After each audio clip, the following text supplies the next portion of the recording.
Hallelujah. യേശുവേ നന്ദി, യേശുവേ സ്തുതി, യേശുവേ മഹത്വം, യേശുവേ ആരാധന. പരിശുദ്ധാത്മാവേ നന്ദി, പരിശുദ്ധാത്മാവേ മഹത്വം, പരിശുദ്ധാത്മാവേ ആരാധന. Praise the Lord. പ്രിയ ദൈവജനമേ, എൻ്റെ പേര് വിജു എന്നാണ്. എൻ്റെ സ്ഥലം തൃശ്ശൂരിൽ തന്നെ പൊന്നൂക്കര എന്ന് പറയുന്ന സ്ഥലത്താണ്. ഞാൻ ഇപ്പോൾ ശുശ്രൂഷ ചെയ്യുന്നത് തൃശ്ശൂർ അതിരൂപതയിലെ ആബാരിവിനി സെന്ററിലാണ്. ഞാനിപ്പോൾ ഒരു 10 വർഷമായി ശുശ്രൂഷ ചെയ്യുന്നത്. എൻ്റെ ഈ ആത്മീയ ജീവിതത്തിലേക്ക് വരുന്നേക്കാൾ മുമ്പ്, ഞാൻ എൻ്റെ ദൈവത്തെ അറിയുന്നേക്കാൾ മുമ്പ് ഉള്ള എൻ്റെ അവസ്ഥ എന്ന് പറയുന്നത്, എൻ്റെ കുടുംബപരമായി തന്നെ എനിക്ക് പറയുമ്പോൾ, എൻ്റെ കുടുംബത്തിന്റെ സാഹചര്യം, ഞങ്ങൾ 4 മക്കളാണ്. മൂത്തത് എൻ്റെ ചേച്ചി, പിന്നെ ചേട്ടൻ, പിന്നെ ഞാൻ, എൻ്റെ അനിയത്തി. അപ്പോൾ കുഞ്ഞുനാളിലൊക്കെ ഞാൻ കണ്ടുവരുന്നതൊക്കെ, എൻ്റെ കുടുംബത്തിൽ കണ്ടുവരുന്നതൊക്കെ, എൻ്റെ അപ്പന് പറയാൻ മാത്രമുള്ള വലിയ ബിസിനസ് ഒന്നുമല്ല, അതുപോലെ തന്നെ വലിയ കുടുംബമഹിമയൊന്നും പറയാൻ മാത്രമില്ല. കാരണം എൻ്റെ അപ്പന്റെ ജോലി എന്ന് പറയുന്നത് ചാരായവാറ്റായിരുന്നു. ഞങ്ങളുടെ ഭാഗത്തൊക്കെ ചാരായവാറ്റ അതിസുലഭമായി ഉണ്ടായിരുന്ന ഒരു കാലഘട്ടമായിരുന്നത്. അപ്പൊ എൻ്റെ അപ്പന് ചാരായവാറ്റായിരുന്നു. അപ്പോൾ നമുക്കറിയാം, കുടുംബത്തിലുള്ള പിന്നെ അവിടെ നിന്ന് വളർന്നു വരുന്ന മക്കളും അങ്ങനെയുള്ള അന്തരീക്ഷത്തിലാണ് ഞാനൊക്കെ ജനിച്ചു വളർന്നത്. പിന്നീട് ഞങ്ങളുടെ കുടുംബത്തിലുള്ള സ്വസ്ഥതയും സമാധാനവും എല്ലാം നഷ്ടപ്പെട്ടു. പിന്നീട് അപ്പൻ ആത്മഹത്യ ചെയ്യേണ്ട വന്നു. അങ്ങനെ ആ അപ്പൻ എന്താണോ ചെയ്തു വന്നത്, ആ പ്രവൃത്തി തന്നെ മകനിലേക്കും പകരപ്പെടുകയാണ് ചെയ്തത്. അപ്പോൾ എൻ്റെ ഒരു സഹോദരനുണ്ട്, ചേട്ടനുണ്ട്, അപ്പോൾ എൻ്റെ ചേച്ചിയുണ്ട്, എൻ്റെ അനിയത്തിയുണ്ട്. അവരുടെയൊക്കെ വിവാഹമൊക്കെ എങ്ങനെയൊക്കെയോ കഴിഞ്ഞുപോയി. അതുപോലെ തന്നെ എൻ്റെ ജീവിതത്തിലേക്ക് ഞാൻ കടന്നു വന്നപ്പോൾ എനിക്കത് മനസ്സിലായത് ഇതാണ്: എൻ്റെ അപ്പന്റെ എന്ത് പ്രവൃത്തിയാണോ എൻ്റെ അപ്പൻ ചെയ്തത്, അത് തന്നെ ഞാനും തുടരാനായിട്ട് ഇടയായി. ഞാനൊരു 10, 16, 17 വയസ്സോടുകൂടിയാണ് ഞാനൊരു രാഷ്ട്രീയ പാർട്ടിയിൽ പോയി പെടുന്നു. അങ്ങനെ രാഷ്ട്രീയ പാർട്ടിക്ക് വേണ്ടി, ആ പാർട്ടിക്ക് വേണ്ടിയാണ് പിന്നീട് എൻ്റെ ജീവിതങ്ങളൊക്കെ ഞാൻ അതിനു വേണ്ടിയാണ് ഉപയോഗിച്ചത്. കാരണം എനിക്ക് ആ പാർട്ടിയിൽ നിന്നാണ് എന്നെ സ്നേഹിക്കുന്നവരെയും അംഗീകരിക്കുന്നവരെയും ബഹുമാനിക്കുന്നവരെയും എന്നെ പ്രശംസിക്കുന്നവരെയൊക്കെ കണ്ടത് ഞാൻ ആ പാർട്ടിയിലാണ്. കാരണം അവരെന്റെ കഴിവുകളും അതുപോലെ തന്നെ എൻ്റെ അവസ്ഥ, എൻ്റെ എന്താണോ അതിലൊക്കെ എന്നെ ഒരുപാട് അവരെന്നെ സഹായിക്കുന്നതായി എനിക്ക് അനുഭവപ്പെട്ടു. പിന്നീട് എൻ്റെ അപ്പന്റെ ജോലി എന്ന് പറഞ്ഞത് ചാരായവാറ്റായിരുന്നു. ഞാൻ പറഞ്ഞു, എൻ്റെ അപ്പന്റെ അതേ ജോലി തന്നെയാണ് വീണ്ടും എന്നിലേക്ക് പകരപ്പെട്ടത്. ഞാൻ ബ്രാൻഡ് വിൽപ്പന തുടങ്ങി. പിന്നീട് എൻ്റെ അപ്പനില്ലാത്തൊരു ഗുണം കൂടി എനിക്ക് കിട്ടി. ഞാൻ കഞ്ചാവ് എന്ന് പറയുന്ന ആ ലഹരി വസ്തു കൂടി ഉപയോഗിക്കുക മാത്രമല്ല, എനിക്ക് ഒരുപാട് സുഹൃത്തുക്കളുണ്ട്. അതൊക്കെ സുഹൃത്തുക്കൾ എന്ന് പറയുന്നതൊക്കെ ഇങ്ങനെയുള്ള ഒരു 19, 20 വയസ്സ് കാലഘട്ടങ്ങളിലുള്ള സുഹൃത്തുക്കളാണ്. അതിൽ 16 വയസ്സുള്ളവരുണ്ട്, 15 വയസ്സുള്ളവരുണ്ട്. അങ്ങനെയുള്ള ഒരുപാട് സുഹൃത്തുക്കൾ എനിക്കുണ്ട്. എന്റെ കൂട്ടുകെട്ട് എന്ന് പറയുന്നത് അങ്ങനെയാണ്. ഞാൻ ഈ പാർട്ടിയിൽ പോയി പെട്ടതിന് ശേഷം പിന്നീട് പാർട്ടി പ്രവർത്തകനായി മാറി. അത് ഒരു നല്ലൊരു അങ്ങനെയുള്ള ഒരു കാഴ്ചപ്പാടൊക്കെ വന്നു. പിന്നീട് അത് രാഷ്ട്രീയ തന്നെയായിട്ട്, അത് രാഷ്ട്രീയമായിട്ടുള്ള ഒരുപാട് ക്രിമിനൽ കേസുകളിൽ പ്രതിയാകേണ്ടതായ ഒരു സാഹചര്യം എനിക്ക് വന്നു. അപ്പോൾ ഈ സാഹചര്യം വന്നു കഴിഞ്ഞപ്പോൾ പിന്നീട് എന്റെ ജീവിതത്തിലേക്ക് പിന്നീട് വന്നതെന്നാണെങ്കിൽ ഒരു 9 കൊല്ലം പിന്നീട് എന്റെ ജീവിതത്തിലേക്ക് വന്ന വലിയൊരു ദുരന്തം എന്ന് പറയുന്നത്, ഞാനൊരു 10-11 ക്രിമിനൽ കേസുകളിലെ പ്രതിയായി മാറി. അപ്പോൾ പ്രതിയായി മാറി മാത്രമല്ല, ഞാൻ സെൻട്രൽ ജയിലിലും സബ് ജയിലിലും 9 വർഷക്കാലത്തോളം ഇങ്ങനെ നമ്മൾ തുടർച്ചയായി 9 കൊല്ലമല്ല, ഓരോ കൊല്ലത്തിലും 2 മാസം അല്ലെങ്കിൽ 3 മാസം എങ്ങനെയൊക്കെ റിമാൻഡുകളിൽ കിടന്ന് 10-11 കേസുകളിലെ ക്രിമിനൽ കേസുകളിലെ പ്രതിയാണ് ഞാൻ. അപ്പോൾ പിന്നീട് എനിക്ക് എന്റെ ജീവിതത്തിലേക്ക് ഒരു ടേണിംഗ് പോയിന്റ് എന്ന് പറയുന്നത് എന്റെ ജീവിതത്തിൽ വന്നത് ഇങ്ങനെയാണ്. കാരണം രാഷ്ട്രീയ പാർട്ടികളൊക്കെ ആയി പോകുമ്പോൾ 2005, 2007 കാലഘട്ടങ്ങളിലൊക്കെ രാഷ്ട്രീയ കൊലപാതകങ്ങൾ ഒരുപാട് നടന്നതാണ് തൃശ്ശൂരിൽ. അപ്പോൾ എന്റെ കൂടെ നിന്നിരുന്ന ഒരുപാട് സുഹൃത്തുക്കൾ ഉണ്ടായിരുന്നു, എനിക്കറിയാൻ വേണ്ടപ്പെട്ടവരും. അതുപോലെ തന്നെ ഞങ്ങളൊക്കെ ഒരുമിച്ച് കണ്ട് വളർന്ന് ഓരോ പാർട്ടി പരിപാടിക്കും വേണ്ടി പോയ വ്യക്തികളുണ്ട്. അവരെ 5 പേരാണ് കൊല്ലപ്പെട്ടത്. അല്ലെങ്കിൽ ഞാനൊക്കെ അത്ഭുതകരമായി ഞാൻ രക്ഷപ്പെട്ടിട്ടുണ്ട്. അതൊക്കെ ഞാൻ വിചാരിച്ച അന്നൊക്കെ ഞാനൊക്കെ എന്റെ ഒരു മിടുക്ക് കൊണ്ടാണെന്നാണ് ഞാൻ വിചാരിച്ചത്. ഇന്നും എന്റെ സുഹൃത്തുക്കള് ഇന്നും പൂജപ്പുര സെൻട്രൽ ജയിലിലും കണ്ണൂർ സെൻട്രൽ ജയിലിലൊക്കെ ജീവപര്യന്തം തടവായിട്ട് കിടക്കുന്നവരുണ്ട്. പക്ഷെ എന്നെയൊക്കെ അതിൽ നിന്നൊക്കെ ഒരുപാട് ദൈവം അതിൽ നിന്നൊക്കെ തട്ടിമാറ്റി എന്നെ ഇതിലേക്ക് കൊണ്ടുപോകും. അപ്പോൾ എന്റെ ആത്മീയ ജീവിതം ഞാൻ അവസാനമായി ഞാൻ 2009 അവസാന കാലഘട്ടത്തിലാണ് ഞാൻ സബ് ജയിലിൽ നിന്ന് ഞാൻ തിരിച്ചു വരുന്ന സമയത്ത് എനിക്കൊരു കാര്യം മനസ്സിലായത്. അതായത് ഞാൻ തന്നെ ഈ പറയുന്ന മദ്യവും മയക്കുമരുന്നും ഒക്കെയായി ഇങ്ങനെ നടക്കുന്ന സമയത്ത് എനിക്ക് തന്നെ മനസ്സിലായി ഞാനൊരു മാനസിക രോഗിയുടെ അവസ്ഥയിലേക്ക് നീങ്ങിപ്പോവുകയാണെന്ന് എനിക്ക് മനസ്സിലായി. കാരണം അത് എനിക്ക് ദൈവം മനസ്സിലാക്കി തരികയാണ്. അത് മനസ്സിലാക്കി തരുന്നത് എങ്ങനെയാണ്? ഞാനൊരു ദിവസം ഇങ്ങനെ കിടന്നുറങ്ങാനായിട്ട്, ഞാൻ രാത്രിയിൽ കിടന്നുറങ്ങാനായിട്ട് ഞാൻ നിന്നു. ആ ഉറങ്ങാനിരിക്കുന്ന സമയത്ത് എന്റെ വീടിന്റെ ജല്ലയുടെ ആ സൈഡിൽ നിന്നിട്ട് ആരൊക്കെയോ പറയുന്നത് പോലെ എനിക്ക് തോന്നുകയാണ്, അവനിതാ അവിടെ കിടക്കുന്നുണ്ട്, നമുക്ക് അവനെ ബോംബെറിയാം, അവനെ നമുക്ക് കൊല ചെയ്യാം എന്നൊക്കെ പറയുകയാണ്.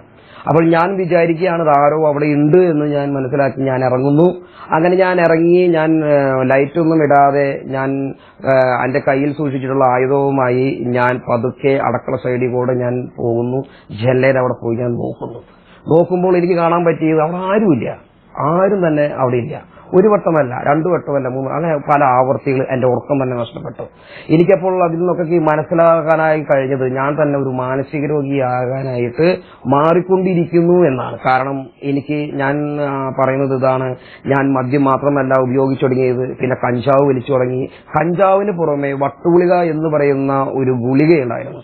അത് ഈ പറയുന്ന മാനസിക രോഗികളിൽ വല്ലാണ്ട് വലുതാകുമ്പോൾ നോർമലാകാൻ കൊടുക്കുന്ന ഗുളികയാണെന്നാണ് പറഞ്ഞു കേൾക്കുന്നത്. അതൊരു നൈട്രോവൈറ്റ് എന്ന് പറയുന്ന ഒരു തരം ഗുളികയാണ്. ആ ഗുളികയൊക്കെ ഞാൻ കഴിക്കാൻ തുടങ്ങി. കാരണം എനിക്ക് ഒന്നിലും ഒരു സംതൃപ്തി കിട്ടാത്ത ഒരു അവസ്ഥയായി എന്റെ അവസ്ഥ. അങ്ങനെ ഞാനൊരു ബ്രാഹ്മണനെ പോലെ എന്റെ നാട്ടുകാരും എന്റെ ചേട്ടനടക്കം എന്റെ കൈയും കാലും കൂട്ടിക്കെട്ടി അവരൊക്കെ ഒരുപാട് എന്നെ ഒടുക്കാൻ വേണ്ടി നോക്കിയിട്ടുണ്ട്. കാരണം അത്രമാത്രം ഒരു വെറുക്കപ്പെട്ട ഒരു ജീവിതം നയിച്ചു പോകുന്ന വ്യക്തിയായിരുന്നു ഞാൻ. എനിക്കിത് മനസ്സിലായത് എന്താണെന്ന് വെച്ചാൽ, ഞാനിങ്ങനെ ആ ജല്ലരവിടെ പോയി നിന്ന് നോക്കിയപ്പോൾ എനിക്ക് കാര്യം മനസ്സിലായി, ഞാനൊരു മാനസിക രോഗിയായി മാറിക്കഴിഞ്ഞിരിക്കുന്നു. ഇനി എന്റെ ജീവിതം എന്ന് പറയുന്നത് ഒന്നെങ്കിൽ ഞാനൊരു ബ്രാഹ്മണനെ പോലെ, ഞാൻ ഒന്നില്ലെങ്കിൽ പടിഞ്ഞാറ് കോട്ടയമോ ഒക്കെ പോയി അവിടെ ഒരു സർട്ടിഫിക്കറ്റും കൈ പിടിച്ച് ഞാനൊരു മാനസിക രോഗിയായി ഈ അങ്ങാടിയിൽ കിടന്ന് നടക്കേണ്ടി വരും. അല്ലെങ്കിൽ മറ്റുള്ളവർ കൊല ചെയ്യപ്പെട്ടതുപോലെ തന്നെ ഞാനും കൊല ചെയ്യപ്പെടും. അല്ലെങ്കിൽ ഏതെങ്കിലും ഒരു കൊലക്കേസിൽ ഞാൻ ജീവപര്യന്തം ജയിൽ ശിക്ഷ അനുഭവിച്ച് ഞാൻ പോകേണ്ടതായിട്ട് വരും. അങ്ങനെയൊക്കെ ഇരിക്കുന്ന ഒരു മാനസിക വിഭ്രാന്തിയിൽപ്പെട്ടിരിക്കുന്ന ഒരു സമയത്താണ് എന്റെ മനസ്സിൽ ഇങ്ങനെ ഒരു ആശയം വന്നത്. ആ ആശയം എന്താണെന്ന് വെച്ചാൽ, മറ്റുള്ളവർ മരിച്ചതുപോലെയല്ല, മറ്റുള്ളവരെ എന്നെ കൊല്ലാൻ കിട്ടില്ല, അല്ലെങ്കിൽ ഞാൻ മറ്റുള്ളവരെ പോലെ ആവില്ല. അതിനുവേണ്ടി ഞാൻ എന്ത് ചെയ്യണം? ഞാൻ വിചാരിച്ച ഒരു വഴിയാണ് ആത്മഹത്യ ചെയ്യാൻ. അപ്പൊ ആത്മഹത്യ ചെയ്യാനായിട്ട് ഞാൻ ആലോചിച്ചത്, കാരണം എനിക്ക് മരണഭയം ഭയങ്കരമായി മാറി എന്റെ ഉള്ളില്. അത്രമാത്രം തിന്മയുടെ പ്രവൃത്തിയിലൂടെയാണ് ഞാൻ നീങ്ങിപ്പോയത്. അപ്പോൾ ഈ മരണഭയം എന്റെ ഉള്ളിൽ വന്നു കഴിഞ്ഞപ്പോ ഞാൻ ആത്മഹത്യ ചെയ്യാമെന്ന് വിചാരിച്ചു. അങ്ങനെ എന്റെ ഒരു സുഹൃത്ത് എന്റെ വീടിന്റെ അവിടെ, അദ്ദേഹത്തിന് വളക്കട്ടിങ് ആണ് പണി. അപ്പൊ അദ്ദേഹത്തിന്റെ കയ്യിൽ സൈനൈഡ് ഉണ്ട്. അപ്പൊ അദ്ദേഹത്തിനോട് ഞാൻ ഒരു ദിവസം പോയിട്ട് പറഞ്ഞു, എനിക്ക് കുറച്ച് സൈനൈഡ് തരാൻ പറഞ്ഞു. അദ്ദേഹം പറഞ്ഞു, എന്തിനാ നിനക്ക് സൈനൈഡ്? അപ്പൊ ഞാൻ പറഞ്ഞത് പട്ടീനെ കൊല്ലാനെന്ന് പറഞ്ഞു. സത്യത്തിൽ എനിക്ക് മരിക്കാനായിരുന്നു. അപ്പൊ അദ്ദേഹത്തിന് അറിയാം ഞാൻ ഇത്രയ്ക്കും ഇതുപോലെ നടക്കുന്ന ഒരാളാണ്, ഗട്സ് ഉണ്ട്, അപ്പൊ ഞാൻ മരിക്കേണ്ട ആവശ്യമില്ല. അങ്ങനെ അദ്ദേഹം തന്നു, നോക്കി കൈകാര്യം ചെയ്തോളൂ പറഞ്ഞു. ഞാൻ അത് കയ്യിൽ വെച്ചു, ഞാൻ കൊണ്ടുവന്ന ഒരു ദിവസം രാത്രിയിൽ ഞാൻ അത് സൈനൈഡ് കഴിക്കാൻ വേണ്ടി ഞാൻ എന്റെ റൂമിലിരുന്ന്, അതുപോലെ ഞാൻ മദ്യപിച്ചിട്ടുണ്ട്, ഞാൻ കഞ്ചാവ് വലിച്ചിട്ടുണ്ട്, വട്ടുകുളി കഴിച്ചിട്ടുണ്ട്, എല്ലാം ചെയ്തിട്ടുണ്ട്. അങ്ങനെ ഞാൻ ഈ പറയുന്ന സൈനൈഡ് എടുത്ത് കഴിക്കാൻ നേരത്ത് എന്റെ ജീവിതത്തിൽ ഇന്നേ വരെ ഇല്ലാത്ത ഒരു അനുഭവമാണ് അന്ന് എനിക്ക് അനുഭവപ്പെട്ടത്. കാരണം ഞാനിത് കഴിക്കാൻ നേരത്ത് ഒരു രാത്രി ഒരു 12 മണി 1 മണി സമയമായിട്ടുണ്ട്. അപ്പൊ ആരും തന്നെയില്ല. അപ്പൊ ഞാനിങ്ങനെ കഴിക്കാൻ നേരത്ത് എന്റെ ചെവിയിൽ ആരോ പറയുന്നത് പോലെ ഒരു സ്വരം ഞാൻ കേൾക്കാനിടയായി. ആ കേൾക്കാനിടയായത് ഇങ്ങനെയാണ്: 32 വർഷം വരെ ഈ ഭൂമിയിൽ ജീവിച്ചിരുന്നവരെ വിശുദ്ധ ഗ്രന്ഥം എന്താണെന്ന് വായിച്ചു നോക്കിയിട്ടുണ്ടോ എന്നൊരു ചോദ്യമാണ് എന്റെ കാതിൽ ആദ്യമായിട്ട് മുഴങ്ങിയത്. അപ്പോൾ ഞാൻ വിചാരിച്ചൊരു ഇതാണ്, എന്തായാലും മരിക്കാൻ പോവാണല്ലോ. അപ്പൊ മരിക്കാൻ പോകുമ്പോ ഇതും കൂടി അവർ ചെയ്തിട്ടാവാമെന്ന് വിചാരിച്ചു. വീട്ടിലുണ്ടായിരുന്ന ഒരു സമ്പൂർണ്ണ ബൈബിള് ഉണ്ടായിരുന്നു, പഴയതാണ്. ആ വലിയ ബൈബിൾ എടുത്ത് ഞാനൊന്ന് മറച്ചു നോക്കി. ആ മറച്ചു നോക്കി എനിക്ക് കിട്ടിയ വചനഭാഗമാണ് ഇന്ന് എന്നെ നിങ്ങളുടെ മുമ്പിൽ നിർത്തിയിരിക്കുന്നത്. അല്ലെങ്കിൽ ഈ ലോകത്തിന് മുഴുവനായിട്ട്, അല്ലെങ്കിൽ ഞാൻ പോകുന്ന ഇടങ്ങളിലൊക്കെ സാക്ഷി ജീവിതമായി എനിക്ക് ഇന്ന് നിലനിൽക്കാനായിട്ട് പ്രചോദനം നൽകുന്നത് ഈ വചനമാണ്. ഈ വചനമാണ് എന്നെ ജീവിക്കാനായിട്ട് അനുവദിക്കുന്നത്. ആ വചനഭാഗം ഞാൻ വായിച്ചു കേൾപ്പിക്കാം. ആ വചനഭാഗം ഇപ്രകാരമാണ്: ജെറമിയയുടെ പുസ്തകം 29-ാമത്തെ അധ്യായം 11-ാമത്തെ തിരുവചനം. അവിടെ ഇപ്രകാരമാണ് പറയുന്നത്: കർത്താവ് അരുളി ചെയ്യുന്നു, നിങ്ങളെക്കുറിച്ചുള്ള പദ്ധതി എന്റെ മനസ്സിലുണ്ട്. അത് നിങ്ങളുടെ നാശത്തിനല്ല, ക്ഷേമത്തിനുള്ള പദ്ധതി, നിങ്ങൾക്ക് ശുഭമായ ഭാവിയും പ്രത്യാശയും നൽകുന്ന പദ്ധതി. ഹല്ലേലൂയ. യേശുവേ നന്ദി, യേശുവേ മഹത്വം, യേശുവേ ആരാധന. അപ്പോൾ ഈ വചനഭാഗം ഞാൻ വായിച്ചു കഴിഞ്ഞപ്പോൾ പ്രിയ സഹോദരങ്ങളെ, എനിക്കുണ്ടായ മാറ്റം എന്ന് പറയുന്നത്, ഞാനിത് ഈ വചനം വായിച്ച വശം ഞാൻ ഈ വചനത്തോടൊരു ചോദ്യം അങ്ങോട്ട് ചോദിച്ചു. അപ്പോൾ എന്റെ അപ്പം മരിച്ചതോ, ഞങ്ങളുടെ ജീവിതമൊക്കെ എങ്ങനെയായതോ, ഞാൻ ഇത്രമാത്രം കേസുകളുണ്ടായതോ, ഇതിനൊക്കെ ഞാൻ വചനത്തോട് കുറെ ചോദ്യങ്ങൾ ചോദിച്ചു. അപ്പൊ ഈ ചോദ്യം ഒന്നും എനിക്ക് മറുപടിയില്ല, ഒന്നിനും എനിക്കൊരു മറുപടിയില്ല. അങ്ങനെ ഈ മറുപടി ഇല്ലാതായി കഴിഞ്ഞപ്പോ പിന്നെ എന്റെ മുമ്പിൽ തെളിഞ്ഞു വന്നത് എന്തെന്ന് പറഞ്ഞാൽ, എന്റെ ജീവിതത്തിലുള്ള ഒരുപാട് കഷ്ടപ്പാടുകൾ, ഞാൻ ബുദ്ധിമുട്ടിയിട്ടുള്ള വിദ്യാഭ്യാസം, 7ാം ക്ലാസ് വിദ്യാഭ്യാസമുള്ള ചോറിന് വേണ്ടി സ്കൂളിൽ പോയവനാണ് ഞാൻ. 7ാം ക്ലാസ്സിലെ മുഴാം കൊല്ല പരീക്ഷയ്ക്ക്, അവസാന പരീക്ഷയ്ക്ക് 3ാമത്തെ പരീക്ഷയുടെ സമയത്ത് മണ്ണുത്തി എന്ന് പറയുന്ന ഒരു സ്ഥലത്ത് ഒരു ഹോട്ടലിൽ ഒരു വ്യക്തിയെ, ഒരു ക്ലീൻ ബോയിന് ആവശ്യമുണ്ടെന്ന് പറഞ്ഞ് ആ പരീക്ഷ അവിടെ ഉപേക്ഷിച്ച് ഒരു നേരത്തെ വയറിന് വേണ്ടി, വിശപ്പ് മാറ്റാൻ വേണ്ടി ഹോട്ടൽ പണിക്ക് പോയവനാണ് ഞാൻ. അപ്പോൾ 7ാം ക്ലാസ് വരെ വിദ്യാഭ്യാസമുള്ളൂ. അപ്പൊ ഞാൻ അങ്ങനെ അങ്ങനെ പോയി. പിന്നീട് എന്റെ ജീവിതത്തിലുണ്ടായ ഒരുപാട് കാര്യങ്ങളൊക്കെ എനിക്ക് എന്താ പറയാ, ഒരുപാട് സ്ക്രീനിൽ എന്നോണം എനിക്കിങ്ങനെ ഓർമ്മപ്പെടുത്തുകയാണ്. അങ്ങനെ ഓർമ്മപ്പെടുത്തി കഴിഞ്ഞ് ഞാൻ ഒരുപാട് അങ്ങനെ കരഞ്ഞ് ഞാൻ എപ്പോഴൊക്കെ ഇവിടുന്ന് ഉറങ്ങി.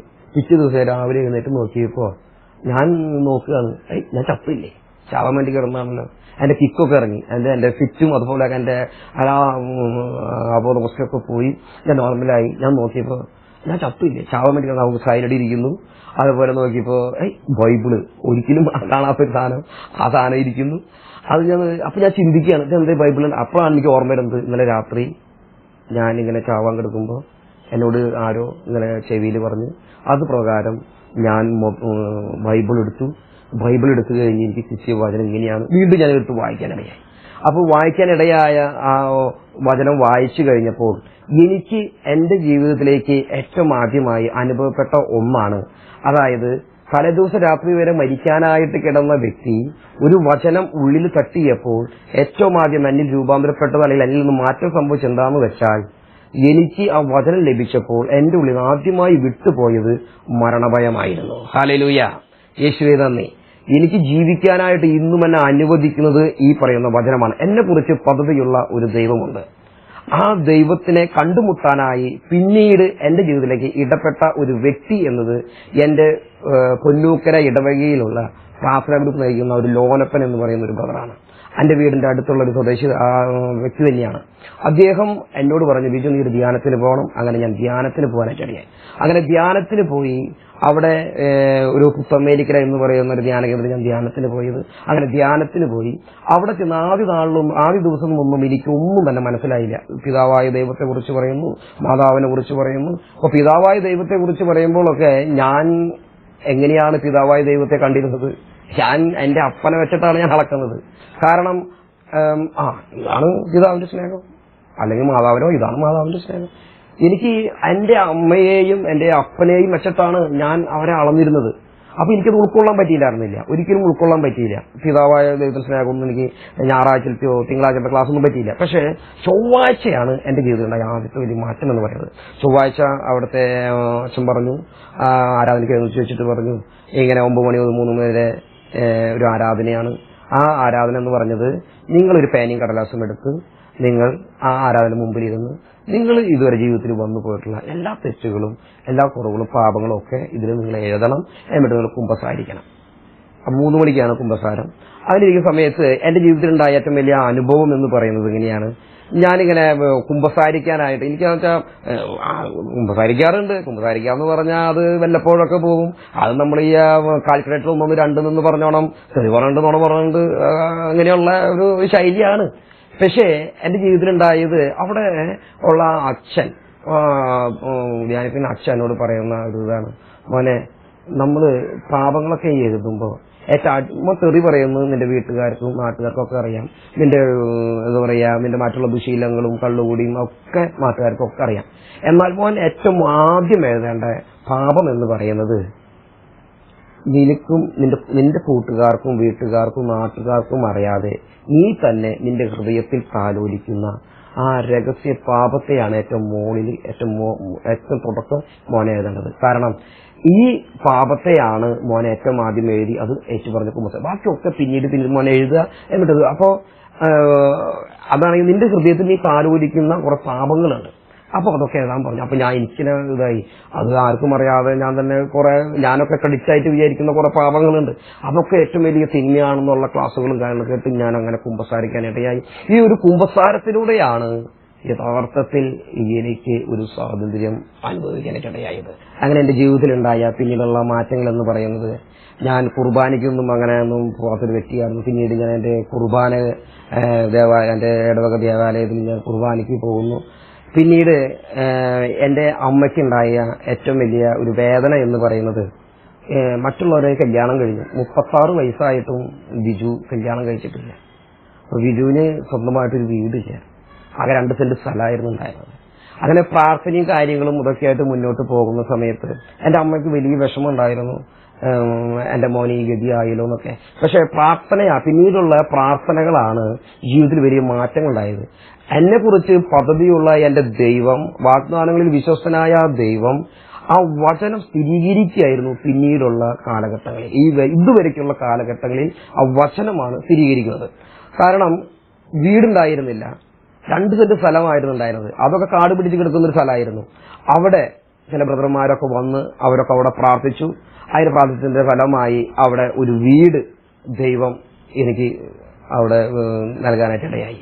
കാരണം എന്താന്ന് പറഞ്ഞാൽ, ഞാൻ 2010 ഞാൻ നവീകരണത്തിലേക്ക് വരുന്നത്. അപ്പൊ ദൈവത്തെ അറിഞ്ഞതിന് ശേഷം എന്റെ ജോലി എന്ന് പറയുന്നത് തെങ്ങ് കയറ്റാണ് എന്റെ ജോലി. അപ്പോൾ ഞാൻ തെങ്ങ് കയറിയിട്ടാണ് ഞാൻ ജീവിക്കുന്നത്. അപ്പോൾ തെങ്ങ് കയറി കിട്ടുന്ന ആ പൈസ കൊണ്ട്, ദശാംശം കൊണ്ട് ഞാൻ ഈ തെരുവില് ഭക്ഷണം കൊടുക്കലും അങ്ങനെയുള്ള നിരവധി ശുശ്രൂഷകളൊക്കെ ചെയ്തു പോയിരുന്നുണ്ടായിരുന്നു.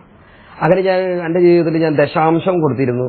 അപ്പോൾ എന്റെ ജീവിതത്തിലുണ്ടായ ഏറ്റവും വലിയ അത്ഭുതം എന്ന് പറയുന്നത്, എന്റെ അമ്മയുടെ കയ്യിൽ ആകെ ഉണ്ടായിരുന്നൊരു 30,000 രൂപയായിരുന്നു. ഈ 30,000 രൂപ കൊണ്ടാണ് എന്റെ വീട് പണി, ഒരു ഷെഡ് കെട്ടി മാറാമെന്നാണ് വിചാരിച്ചത്. പക്ഷെ ഈ 30,000 രൂപ കൊണ്ട് ഈ 2 സെന്റ് സ്ഥലത്ത് തറ കെട്ടി കഴിഞ്ഞപ്പോൾ തന്നെ 29,000 രൂപ തീർന്നു. പിന്നീട് 1000 കൊണ്ട് എന്ത് ചെയ്യാൻ പറ്റും? ഒന്നും ചെയ്യാൻ കഴിയില്ല. ദൈവത്തിൽ സമർപ്പിച്ചു, ദൈവമേ എനിക്കൊരു വീട് വേണമെന്നാണ് ആഗ്രഹം, ഒരു കുടിലായാലും കുഴപ്പമില്ല. അങ്ങനെ പ്രാർത്ഥിച്ചതിന്റെ ഫലമായി എന്തുണ്ടായി? ഓരോ വ്യക്തികളും ഇങ്ങനെ വന്ന് പറഞ്ഞു. ഏറ്റവും ആദ്യം എന്റെ ജീവിതത്തിൽ ഇടപെട്ടത് എന്റെ ചേട്ടൻ തന്നെയാണ്. എന്റെ ചേട്ടനോട് പറഞ്ഞു, ഈ പരവണിയാണ് എത്ര കട്ട വേണ്ടിവരുടെ ബിജു ചോദിച്ചു. ഞാൻ പറഞ്ഞു, ഇത്ര കട്ട വേണ്ടി വരും, അത് ഞാൻ തരാം. എന്റെ ചേട്ടൻ. പിന്നീട് എന്റെ ജീവിതത്തിലുണ്ടായ അത്ഭുതങ്ങൾ, ഓരോരുത്തരും സിമെന്റ്, മെറ്റൽ, കമ്പി, അങ്ങനെ പല രീതിയിലും എനിക്ക് 10 പൈസ മുടക്കാതെ തന്നെ അങ്ങനെ എന്റെ വീട് അങ്ങനെ വലിയൊരു ലെവലിലേക്ക് 2 സെന്റ് സ്ഥലത്ത് ഒരു വീട് പൊന്തി. അങ്ങനെ ഈ വീട് പൊന്തിയതിന് ശേഷം അത് കഴിയുന്നതോടുകൂടെ തന്നെ എനിക്കൊരു വിവാഹകാര്യം വന്നു. അങ്ങനെ ഈ വിവാഹകാര്യം എല്ലാവരോടും കാര്യങ്ങളൊക്കെ പറഞ്ഞ് അവരോടൊക്കെ പറഞ്ഞ എന്റെ ജീവിതത്തിന്റെ കാര്യങ്ങളും എന്റെ ജീവിതത്തിലുണ്ടായ ഒരുപാട് മാറ്റങ്ങളും ഒക്കെ അവരോട് പറഞ്ഞു. അങ്ങനെ തയ്യാറായിട്ട് ഒരു കുടുംബം വന്നു. ആ കുടുംബത്തിൽ നിന്ന് എനിക്കൊരു ജീവിത പങ്കാളിയെ ലഭിച്ചു. എനിക്ക് ലഭിച്ച എന്റെ ദൈവത്തെ, എന്നെ തൊട്ട എന്റെ യേശുവിനെ, എന്റെ ജീവിതത്തിൽ ഒരു പ്രത്യാശ നൽകിയ എന്റെ യേശുവിനെ പ്രഘോഷിക്കാൻ വേണ്ടി സാക്ഷ്യമായി ഞാൻ ഇന്നും നിലകൊള്ളുന്നു. എവിടെയൊക്കെയാണോ എനിക്ക് പറയാൻ കിട്ടുന്ന അവസരങ്ങൾ, അവിടെയൊക്കെ എന്റെ യേശുവിനെ ഞാൻ വെച്ചു കൊടുക്കുന്നു. നമ്മുടെ ജീവിതങ്ങൾ തകർന്നതാണെങ്കിലും എത്ര വലിയ പ്രയാസങ്ങളിലൂടെ പോകുന്നതാണെങ്കിലും നമുക്കറിയാം, എന്റെ ജീവിതത്തിൽ പഠിപ്പിച്ചൊരു പാഠമുണ്ട്. ആ പാഠം എന്ന് പറയുന്നത്, പരാജയമല്ല എന്റെ ജീവിതത്തിന്റെ അല്ലെങ്കിൽ നമ്മുടെ ജീവിതത്തിന്റെ വിധി നിർണ്ണയിക്കുന്നത്. പരാജയപ്പെട്ടതിന് ശേഷം ഞാൻ എടുക്കുന്ന അല്ലെങ്കിൽ എന്റെ മനോഭാവവും തീരുമാനവും പ്രവൃത്തിയുമാണ് എന്റെ ജീവിതത്തിന്റെ വിധി നിർണ്ണയിക്കുന്നത്. ഇതെനിക്ക് മനസ്സിലായി. അത് ഞാൻ ആരെ ആശ്രയിച്ചിരിക്കുന്നു? പരാജയപ്പെടുമ്പോൾ ഞാൻ ആരെ ആശ്രയിക്കുന്നു? എന്റെ കഴിവിലാണോ, എന്റെ പ്രശസ്തിയിലാണോ, എന്റെ വ്യക്തിബന്ധങ്ങളിലാണോ, അതോ ഞാൻ യേശുവിലാണോ? യേശുവിലാണെങ്കിൽ നമ്മുടെ ജീവിതങ്ങൾ ദൈവം പടുത്തുയർത്താൻ തയ്യാറാണ്. യേശു പറയുന്നു, നിന്നെക്കുറിച്ചുള്ളൊരു പദ്ധതി എന്റെ മനസ്സിലുണ്ട്, അത് നിന്റെ നാശത്തിനല്ല ക്ഷേമത്തിനുള്ള പദ്ധതി, നിനക്ക് ശുഭമായ ഭാവിയും പ്രത്യാശ. പ്രിയ സഹോദരങ്ങളെ, ദൈവത്തിന്റെ മാറ്റമില്ലാത്ത വചനം ദിവ്യകാരുണ്യ സന്നിധിയിൽ നമുക്ക് ഒന്ന് എത്തി നോക്കാം. ഇന്ന് ഈശോ നമുക്ക് നൽകുന്ന വചനം, അത് ഹോശിയ പ്രവചനം 14:1. അവിടെ വചനം ഇപ്രകാരമാണ് പറയുന്നത്: ഇസ്രായേലേ, നിന്റെ ദൈവമായ കർത്താവിലേക്ക് തിരിച്ചു വരിക. നിന്റെ അകൃത്യങ്ങൾ മൂലമാണ് നിനക്ക് കാൽ ഇടറിയിരിക്കുന്നത്. കുറ്റമേറ്റു പറഞ്ഞ് എന്നിലേക്ക് മടങ്ങി വരിക. പ്രിയ സഹോദരങ്ങളെ, ഈ ആരാധനയുടെ നിമിഷങ്ങളിൽ നമ്മുടെ കർത്താവ് നമ്മെ തന്റെ സ്നേഹത്തിലേക്ക് വീണ്ടും തിരികെ വിളിക്കുന്നു.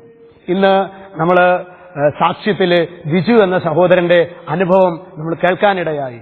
ശരിക്കും ലോകത്തിന്റേതായ രീതിയിൽ ഒരു തരത്തിലും ഗുണ്ടായുസൊക്കെ കാണിച്ച് നടന്ന് പ്രിയ സഹോദരങ്ങളെ യേശുവിനെ അറിഞ്ഞപ്പോൾ യേശുവിന്റെ സ്നേഹം എത്രമാത്രം മാധുര്യം നിറഞ്ഞതാണ് എന്ന് ആ സഹോദരന്റെ വാക്കുകൾ തന്നെ നമ്മൾ കേട്ടതാണല്ലോ.